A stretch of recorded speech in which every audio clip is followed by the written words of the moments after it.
یہاں چین کا بھی میں ایک پوچھنا چاہ رہا ہوں سوال. چین ایک بڑا فیکٹر ہے. صدر ٹرمپ نے ڈونلڈ ٹرمپ نے خود انوائٹ کیا صدر شی جن پنگ کو. وہ گئے تو نہیں, اپنا وائس پریزیڈنٹ بھیجا. مطلب ہے کہ وہ بھی چائنا بھی انگیج کرنا چاہ رہا ہے یو ایس کے ساتھ. بٹ اگین جو آپ نے شروع میں ایک پریپوزیشن دی کہ ٹریڈ والا, اب ٹریڈ تو ساری چائنا کے ہاتھ میں ہے. یہاں ٹرمپ صاحب کیا کریں گے؟ چائنیز نے بھی میرے اپنے خیال کے مطابق پوری تیاری کر رکھی ہوگی, کیونکہ انہوں نے یہ جو ٹریڈ کا جو ایشو تھا وہ پچھلی ایڈمنسٹریشن میں بھی تھا. ایسے ہی اور انہوں نے جب دیکھا کہ یہ الیکشن جیت رہے ہیں تو انہوں نے اس کے اوپر بھی جو ہے وہ سوچ بچار کی ہوگی.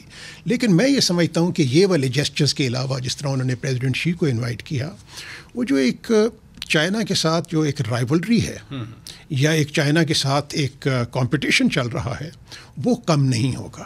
اس لیے کم نہیں ہوگا کہ ایک بائی پارٹیزن کنسنسس ہے امریکہ کے اندر چائنا کے متعلق. ایک سینس آف انسیکیورٹی ڈیولپ ہو گئی ہے کہ جی چائنا اکنامکلی بہت گرو کر رہا ہے, چائنا ملٹریلی بہت گرو کر رہا ہے, اور چائنیز جو سی ایکوپمنٹ جو ڈیولپ کر رہے ہیں. آپ کو معلوم ہے کہ جو چائنا اب ریسرچ اینڈ ڈیولپمنٹ کے اوپر جتنا وہ ایکسپینڈیچر کر رہا ہے تمام چیزوں کے اوپر, ملٹری جو سی ہے, ٹیکنالوجی کے اوپر, ڈیفینس کے اوپر, وہ جو ریسرچ اینڈ ڈیولپمنٹ ہے وہ امریکہ سے کہیں زیادہ ہے. وہ جو ریسرچ اینڈ ڈیولپمنٹ پہ ان کا جو بجٹری ایلوکیشن ہے وہ بہت زیادہ بڑھ گئی ہے, اور اس کا فائدہ خامخواہ ہوگا.